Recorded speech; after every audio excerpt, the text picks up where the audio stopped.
Welcome to my channel, The Binge Eating Therapist. I'm Sarah, former binge eater turned psychotherapist, and my mission is to use this space to bring content to you to help you understand your struggle with food and break free from binge eating. And today's video is an interview with Ronni Robinson. Now, I love interviewing people who have recovered from binge eating. I think their stories bring a lot of hope to people still struggling. And also I think there's a lot we can learn from hearing other people's stories. And she struggled for 3 decades. So I know some people who've been struggling with this for a long time. You know, you see all these young people on Instagram talking about how they recovered from binge eating. And for you, it's been tens of years of this. I think Ronni's story offers a lot of hope and a lot of insight into how you might think about recovery after such a long period of time. So I'd been following Ronni on Instagram for a couple of years, I think. So when I saw she had released a book in August, I went and bought it, read it, loved it, and she very kindly agreed to be interviewed today. So if you're interested in knowing more about Ronni's story, you can follow her on Instagram or buy her book, and I'll pop her details below this video. So I got a lot out of this interview, and I hope you do too. Hi, Ronni. Hi, Sarah. How are you? I'm good, thank you. Thank you so much for agreeing to do this today. I'm really excited to have you on. You're welcome. Thank you so much for having me. No problem. Well, I've been following you on Instagram for a while. I was following you before your book came out. And I think what I really notice about your posts is I read your posts and everything to me is so resonant. I read it and I'm just like, that is so true. That is so true. That is so true. So when I saw your book had come out, I thought, well, this is someone I really like what she has to say. So I went and bought it. Oh, thank you. No worries. It's called Out of the Pantry and it's your memoir. And I imagine it was probably quite tough to write about some of this stuff. Yeah. For a very long time, I was really ashamed and embarrassed about the eating disorder, as well as I had also mentioned there, I was in an abusive relationship, and it was really embarrassing to show and admit in there that how somebody treated me and how I let that happen. And I basically enabled that to happen. And it's just a lot of shame. I mean, that whole book is not my, what I felt was my proudest moments, in my life, but I still put it out there just to help, just kind of pay it forward. And if somebody else reads it and says, oh my gosh, that was me. And, maybe realizes a problem that they can also get help from, that they would know they weren't alone. Well, I think one of the things that actually, I think really struck me about your story was it was a long time, and I think this is true for a lot of people who struggle with binge eating or overeating. It was a long time before you realized, hang on, like this is an eating disorder, right? Because at the time, what was it you thought was going on? To be honest, I just thought it was me. Then that was how I was, and not to put it so gross like this, I just thought I was a pig, and that I ate tons of food. It wasn't anything I ever told anybody, so I could, didn't say, hey, what, do you eat huge quantities of food when nobody's around? It wasn't something that I spoke about. It was sort of my normal from when I was 9 years old and lasted for like 30 years. So yeah, it was just my normal. And I'd heard of anorexia and I heard of bulimia. I certainly wasn't starving myself. And though I tried throwing up, I was never able to. So I wasn't bulimic. And I was just like, okay, this is just me. And I love stuffing my face with tons of food. And I had this need to do it that I could never explain, but that was just me. And it never crossed my mind that it was an eating disorder. That was just my normal that I had known since childhood. Yeah. Well, 9 years old, that's so young. So like you'd never known, I suppose, what a healthy relationship with food felt like. Right. And we hear so often about how binge eating starts as a result of dieting, like as a response to deprivation. So at 9 years old, it wasn't about dieting for you, though, was it? Like there was other things going on? No, it wasn't about dieting at all. I didn't know from dieting. I was, a 9-year-old kid. I was a tomboy. I was playing sports. I had friends. I did well in school. There was the compulsive overeating and the binging started with sort of twofold kind of trauma from my past. One is that my house was very the complete opposite of warm and fuzzy. It was kind of cool. I have an older brother. None of us, my parents and my brother and I, none of us were close. There was no expression of love. There was no action of love. I knew my parents loved me. That wasn't the question, but it wasn't shown. There was, like I said, there was no warm and fuzzy. There was no family traditions and things we all did together ever. There wasn't like, oh, you know what, you look like you're kind of sad. Do you want to talk about that? Or, tell me about your day in a more than just surfacey kind of way. So that was one thing, was that I didn't know it, of course, at the time until I went to therapy when I was 40. And the other thing is that my mother hid cookies from me. She was a Depression era kid, and she went shopping every Friday, and whatever she bought had to last until the following Friday.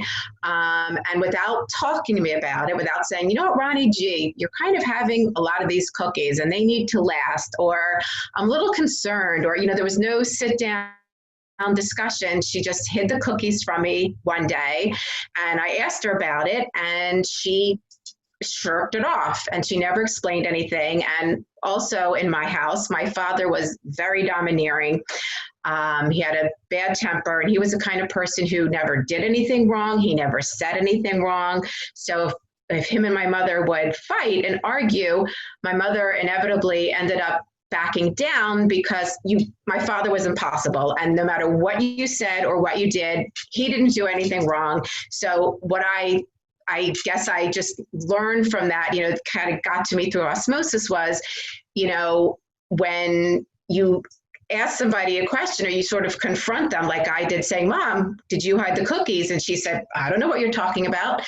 It was my nature to be like, oh, okay, much like she did with my father, she kind of backed down. So I kind of learned from a young age, from her actions, that it makes no point in questioning things. So just go along with it. And then that's what ended up with me starting to take trips around to the supermarket, was right around the corner, and starting to spend my allowance and, birthday money and stuff, getting food and sneaking it and eating it when nobody was home.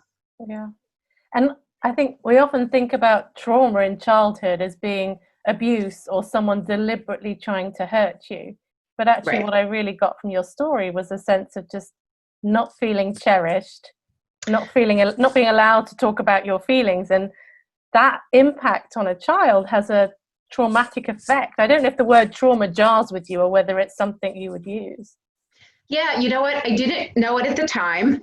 To me, that was my house, and that's how we lived, and that was normal. I didn't know, like I said, until I went to therapy, that not only just because of my household that I didn't get the love and feel cherished, is a great word that you used. I didn't know that was my normal life. And then the therapist is the one who helped me, connect these dots, that no, I didn't feel loved and cherished. And it wasn't a warm, inviting place. And it wasn't a safe, you can say anything and we're going to support you kind of place. And I didn't realize until therapy that this was traumatic for me. This was trauma. Not, thank God, nobody was beating me or doing anything horrible to me. And then I also know that they were doing the best that they can. Nothing was malicious. Nothing was on purpose. They weren't like, ha, ha, ha, let's hide our love from Ronni, It was not some master plan. My parents were doing, my mom especially was doing the best she had with whatever tools she had. She didn't mean to hurt me, but it was very traumatic for me. Mm-hmm. And it seemed from really young, there was a sense around, there's some guilt, some shame around your eating, and the secrecy starts, right? The hiding food. You talk about, you paint a really vivid picture actually of what it's really like to live with that kind of compulsive eating monster, if you like, on your back. And when you talked about being in sort of social situations and like all you could think about was the food, that really resonated with me. I can remember being out with people and just not feeling at all engaged in the conversation because I'm wondering about the food on the table and is it okay to have a bit more, and knowing I want some more, and that fight in my head. Oh yeah, totally. Yeah. And I feel horrible about that. And that was something that was another thing that I was embarrassed when my friends read it, was like, okay, all these people who I did socialize with, I liked you and I considered you my friend, but I was more interested in eating than I was in talking to you. And while we were talking, I was sitting there thinking, okay, what can I say so I can walk away? And what's over there and who's over there? Because I don't want the same people who were there the first time, you know what I mean? It was all this strategy. And then where can I go eat it so that nobody sees me eating it? Just platefuls of food, like, oh God, yeah. And that was my main, we would be invited somewhere and I'd be like, oh, cool, there's going to be a lot of desserts, not, oh, I get to talk to so-and-so. I haven't seen them in so long. How great, which most normal people I think would think of. I was like, oh, great, there's going to be tons of desserts. Awesome. Like. But I thought that was really brave to share that. And I think people reading that will take a lot of comfort, because obviously I'm privy to a lot of people's secrets. That's my job. And I hear people talking about doing the very similar things to what you talk about in your book, and the shame like around it, around taking food that doesn't belong to you, around hiding food, and the sort of the deceptiveness about it. It doesn't feel okay, but also that desire to not want to look at ourselves too closely because it's just too painful, right? Yeah, it was, I couldn't even explain why even I was doing it. Just food had this crazy like power over me and control over me. I couldn't tell you. I mean, yes, I loved, I gravitated towards sweets predominantly, but of course I ate other unhealthy things. So I wasn't gorging myself on, carrots and lettuce, and cucumbers. It was definitely junk food and high caloric fatty, type things, or, super high in carbohydrates and so forth. I didn't even know what it was. It was just this thing driving me that, food was just so all encompassing. And like you had mentioned, like the dialogue, kind of in my head, oh my gosh, when can I go get this? And how can I go get that? And who's going to see me? And what am I going to say? And how can I hide it? It was just, everything was just, my life was just like food driven. And I didn't know why. And it was just my secret. It certainly wasn't anything I was going to talk to anybody about. I never heard anybody else talking about it. And yeah, it was shameful and it was embarrassing to feel that way, but I would never say anything to anybody about it because it was just, I thought it was just me. I thought, who could possibly understand this? This is just me and this is how I am. Mm-hmm. And so for 30 years of living like this, being just you, there was a moment, didn't you? You had that moment. Do you want to tell us about what happened? Yeah. Well, I was home one night. I was in one horrible relationship. Guy that I married, I was with him off and on for 8 years. Left him, divorced him, thank goodness. So I'm happily married, and I had 2 wonderful, healthy children. And this was like 12 years ago. So my kids were little and my husband was out, I think like watching sports somewhere, and the kids were sleeping. I was watching TV and just, regular old night. And someone on the television said compulsive overeating. And at that moment in time, and I maybe would have heard those words 5 years prior and it would have went right over my head. But for some reason, this time when I heard it, it was like,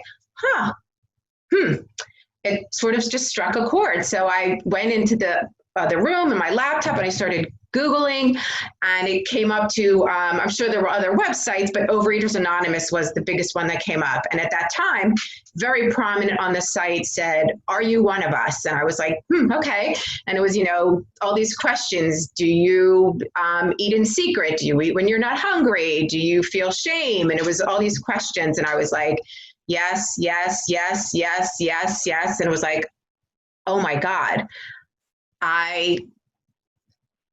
That was hugely emotional. I was shocked. I was shocked, first of all, that there was a website and it was about this topic. I remember just being blown away how there's a website about, like, this is so known that there's a website for this, of what I'm doing. I couldn't believe it. And then I started really reading, and I found out that it was a mental illness.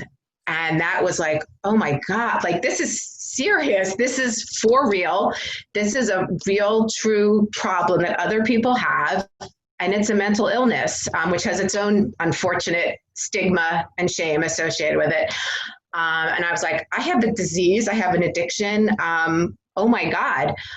So on the one thing, it was just all these crazy emotions of this discovery.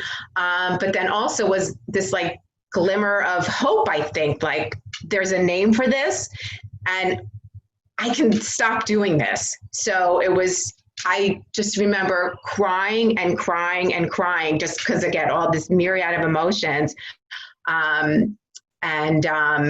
Immediately that night, sitting there, I typed, because I've been a writer for decades at that point. I typed out a letter to my husband, taking him through exactly what I was going through at that time.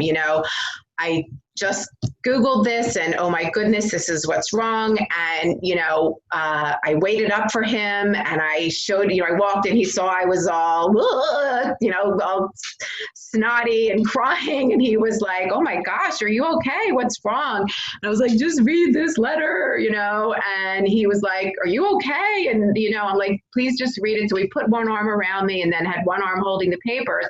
And I thought for sure he was going to read it and then be like, okay, well, we had a good run. I'm going to take the kids and we're getting out of here.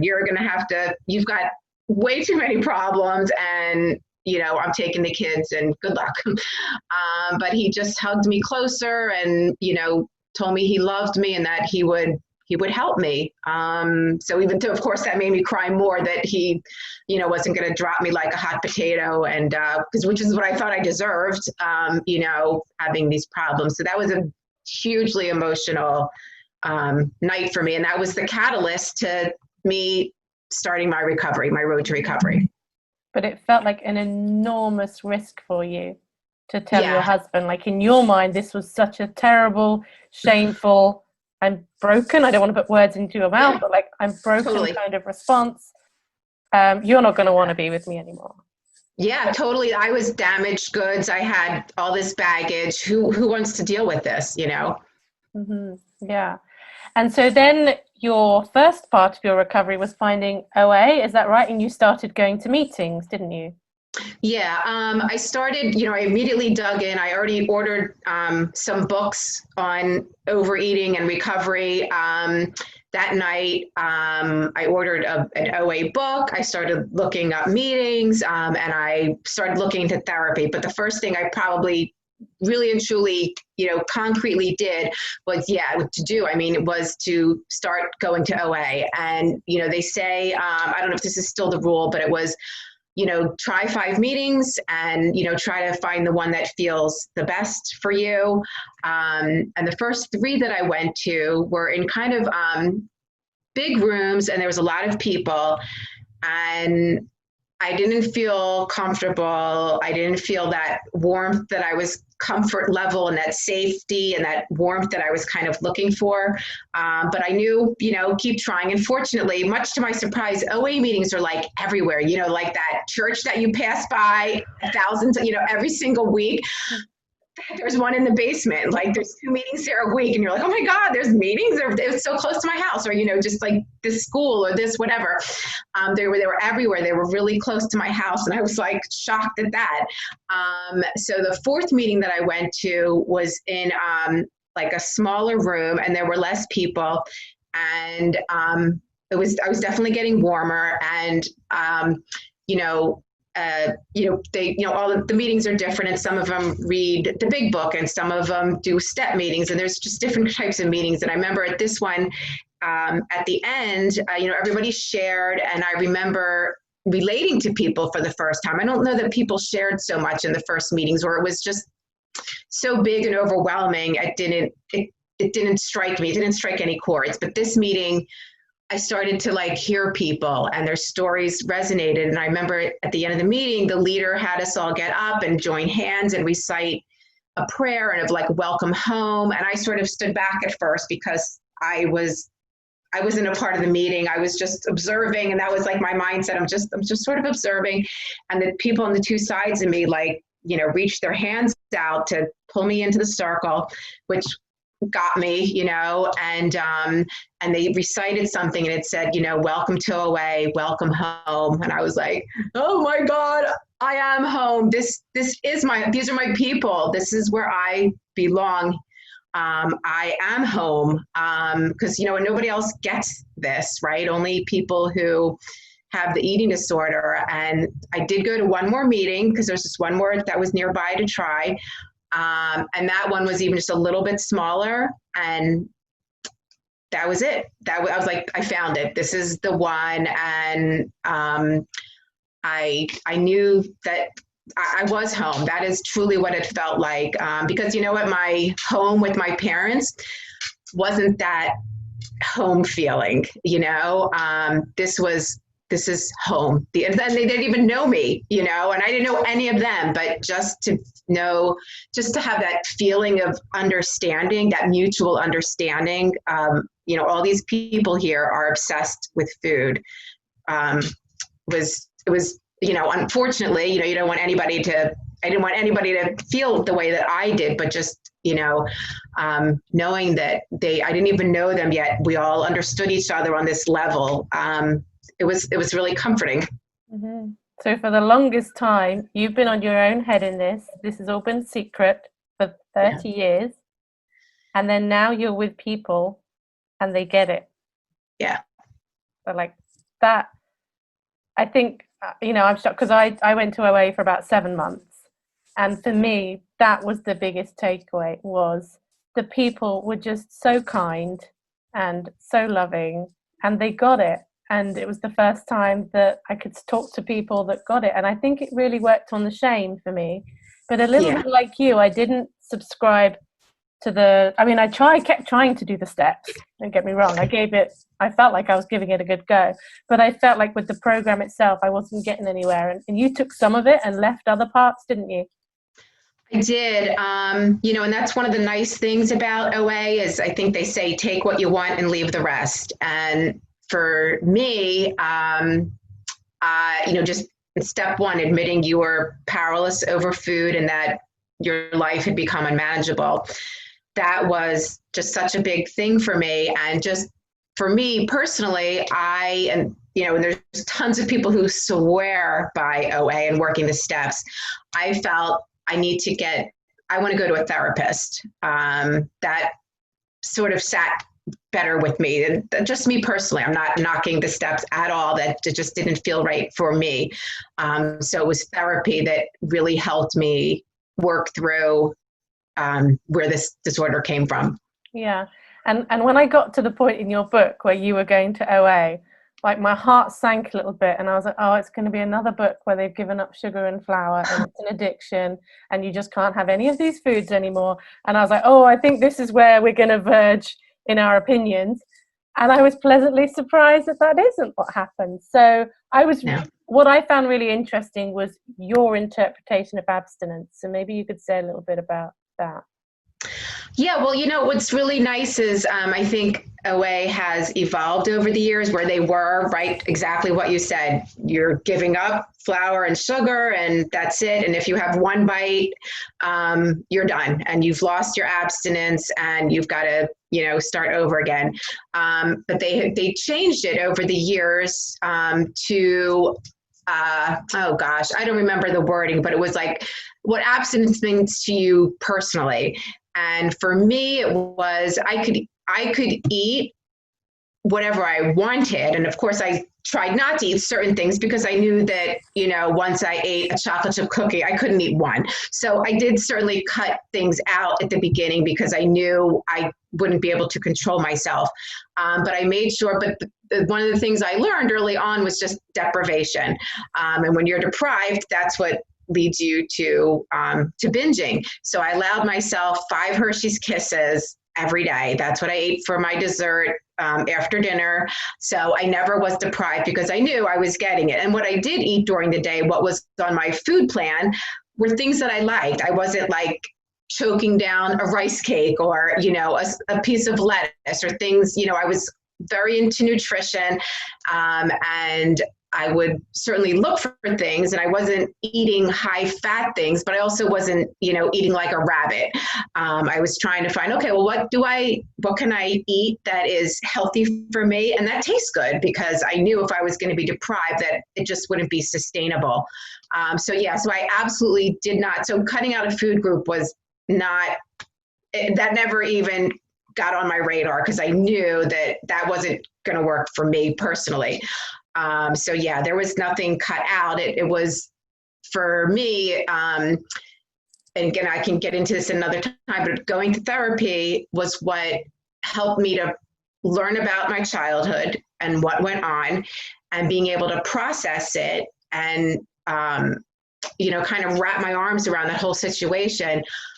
I didn't need food anymore, like in that manner. I didn't need to use food anymore. I didn't have that compulsive need to stuff my face for, no reason. I understood, you were eating that because you felt the desire to stuff your face because of all this trauma from your childhood that you never even knew existed.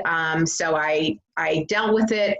With the help of a therapist, I helped heal the little girl inside me. And then I didn't need to turn the food. I could eat food in moderation. I could have, a brownie and be like, well, that was good. Okay, whatever, and it just, the food, I didn't require, stuffing my face with food anymore. That part of my life, was dealt with, I suppose. That was humongous for me. And I'm not sure, did I answer your question? Yeah. Do you still have urges to compulsively eat now? No. I mean, sometimes I might go grab something to eat. But for the most part, I do try to eat intuitively, and I listen to my body, and am I hungry? Am I not hungry? But sometimes too, I do just eat to eat, because I feel like it. You know what? That sounds good right now.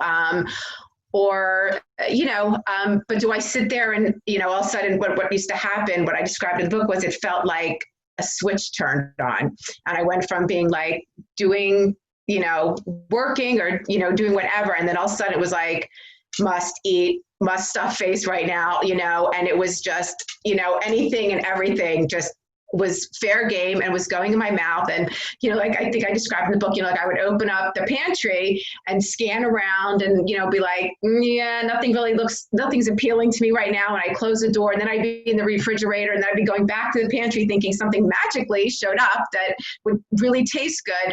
But then at that point, my standards were low, and I'd be like, all right, well, there's nothing chocolate in here or nothing salty in here, but okay, I guess those crackers are going to be it. So I would, get out the crack, eat a sleeve of crackers, just because I had to put something in my mouth.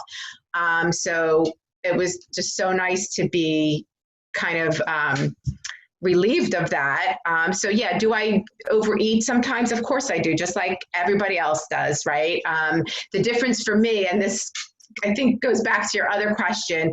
Abstinence for me was not to be able to eat a food that I like, I'll call it maybe a trigger food, and then not go, screw it, I ate it, and now I'm going to eat everything that's not nailed down, right? Because we all have that mentality when you're eating disorder, like, oh, I blew it, so now I'm going to go to town. So I apologize. This is what I should have probably answered before was, I didn't have that mentality anymore. For me, abstinence meant being able to eat, maybe in some instance going to an event or a wedding or something, and eating more food than I would normally have, and then going right back to my regular course of eating. If I ever ate too much in an event, like I said, like at a wedding, who at home eats, like has hors d'oeuvres and then has their, like your palate cleanser and then your main dish, and you know what I mean? And there's bread and there's this and there's, you don't eat like that normal. It's a special occasion. So you go, all right, I'm going to eat a little more than I normally would. So to be able to eat more than normal and then just be, quote unquote normal again, not be, screw it, I messed up and now I'm off to the races and I'm off the wagon and back down that rabbit hole of binging again. I could just stop, and it was, like I said, like somebody normal, quote unquote, a normal eater who could overeat one day, for one meal, and it's fine. They don't beat themselves up. It's not this whole mental thing and, going on, and just go back to your normal eating. And it was no big deal. So that was abstinence to me. And that's what the difference was for me. Yeah. So that moment though, you're talking about, that moment where you just kind of go, screw it. They sometimes call it hitting the F it button. I don't know if you heard that phrase, right? Yeah. That is so derailing, like over and over again. How did you stop your brain from doing that? Because that just becomes such an automatic thing for so many people. Like they know, I'll talk about it and they'll go, oh my goodness, yes, that's me. But how do I stop it from happening? It's like we forget and get pulled back into it. I don't know what your thoughts are on that. There's probably not an easy answer, but what was it for you?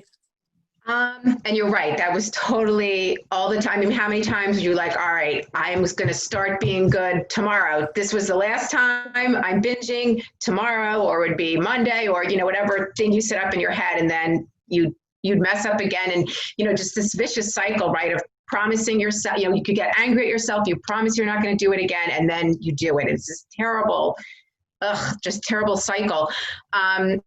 I think what I was saying before was the difference is that learning what the reason was behind all that. And that was in therapy, and learning that my mom hiding the cookies from me was her unknowingly giving me the message that you're not worthy, you're not enough, you're not, you don't deserve this. So she sent me all those messages, and the therapist helped me learn that, first of all, that's the reason why, right, that I turned to eating, that and just the lack of cherishing and love. And she helped me to heal that. So the little girl inside me who felt all those things that I carried with me, right, far into adulthood till I was almost 40, I was still using that coping mechanism for that lack of, I love that I loved your word cherishing, the lack of cherishing that I felt, that coping mechanism that I put into place, which was food. And right, it could have been drugs, it could have been alcohol, it could have been sex, it could have been gambling. I had all these things to choose from, but I chose food to be my coping or defense mechanism. I just carried it because I didn't know I had this trauma in my childhood, right, of being treated like that. So I just carried it into adulthood, and I just kept binging and compulsively overeating for, like you said, 30 years. So once we dug deep, really peeled back the layers of the onion, so to speak, is learned about what happened. And like I said, was able to process it, understand it. And just, it didn't happen in a second. It was months and months and many appointments. So it was a lot of time, and a lot of thinking, and a lot of, letting things marinate kind of, and learning to understand that my parents, my mother, they didn't do anything on purpose, and that there wasn't anything wrong with me, because I always thought that I'm less than. And I still struggle with that a little bit today, that I'm less than, or I'm not worthy of, this happened to me. Well, I'm really not worthy of it. So I still feel that a little tiny bit, but mostly that's all been healed. So the desire to eat, to compulsive food, that driving force, that unnameable driving force inside me that was demanding me to stuff my face, it's not there anymore. It's maybe, like this big. And, I used to kind of say I had like an angel and a devil on my shoulder, and the devil would be like, eat, and the angel would be like, well, maybe that's not a good idea. But, the angel would be that big and the devil would be huge, and the devil always won. But now the angel's really big and the devil's, microscopic.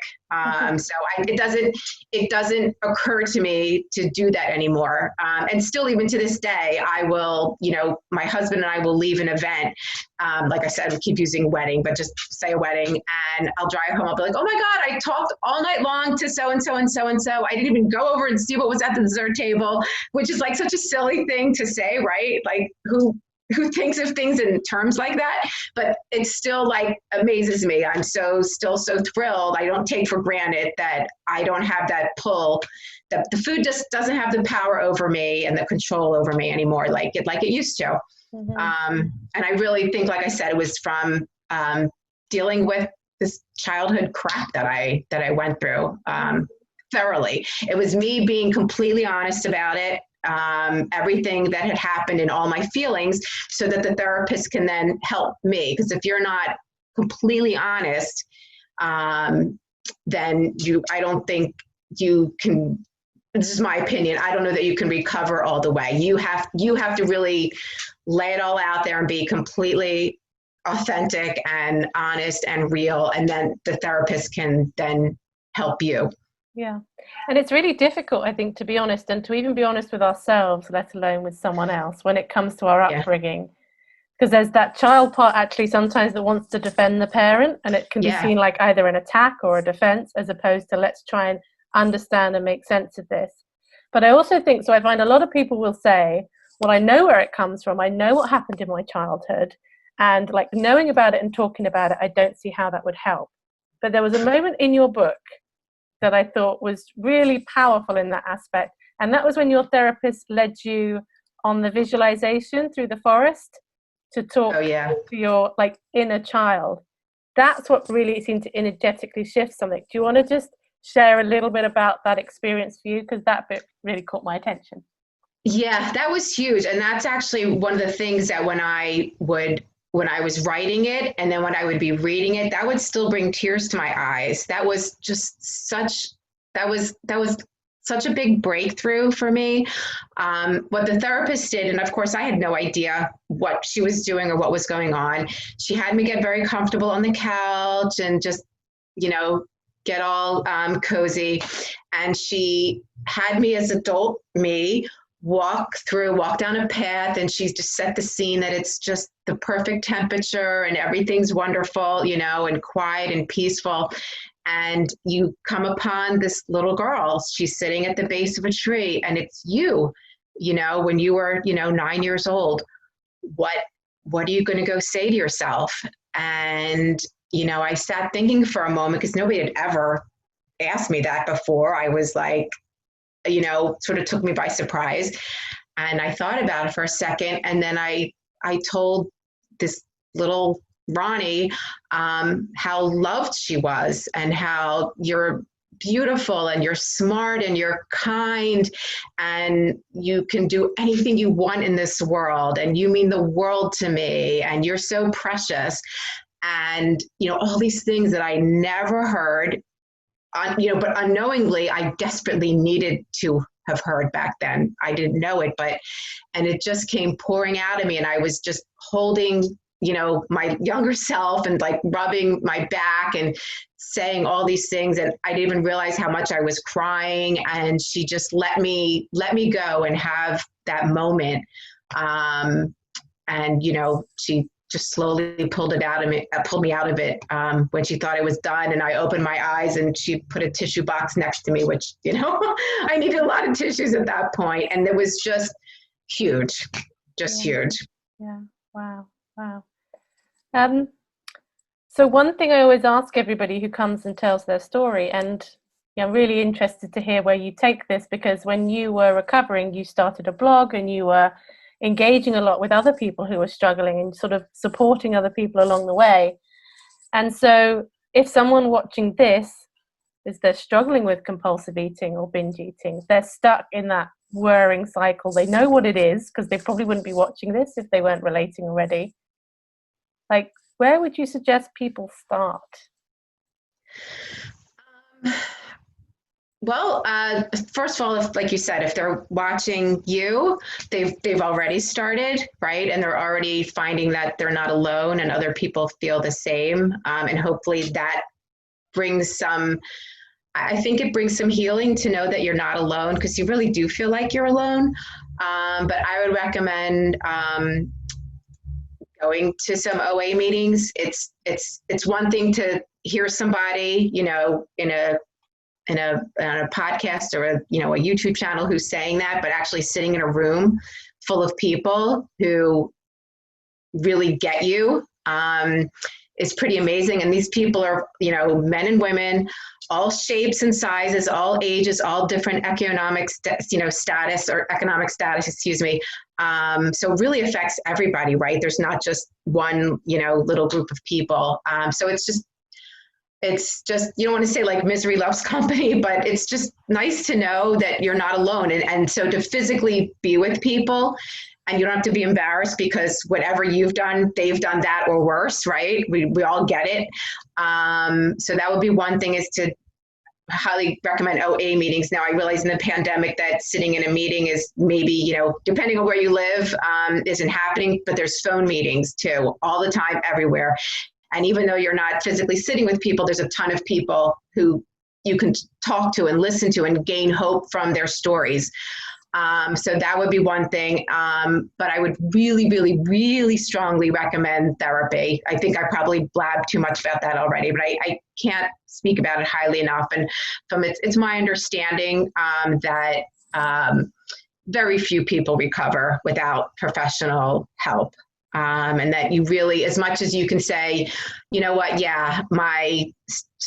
just for instance, not to give him a bad rap, my stepfather used to beat me, so that's why I'm turning to food. Well, that's great that you recognize that, but you need somebody, a professional, to help guide you through those feelings and to just, like I said, help you process it all. I think that's really the key. And also too, to read some, again, reading books, that was huge for me too. I read a lot of books that, you read and you're like, oh my gosh, that's me. Or, oh, they did that. That sounds like a great idea. Or just to give hope, to know that they recovered and I did that too. And I can recover too, That's great. Thank you. Thank you so much for joining us, Ronni, and for everything you've shared. It's much appreciated. And I'll pop a link below to the book. And if people want to follow you on Instagram, what's your Instagram handle? Your name? Ronni Rob Writes. Ronni Rob Writes. And she does. She writes very well. Thank you. Okay, thank you so much for joining me. Thank you so much for having me. I really appreciate it. Cheers. Bye. Bye, Sarah. Don't actually go. Okay. That's just for that. Brilliant. Thank you so much. I'm just going to stop. I forgot to look at the time when we started. So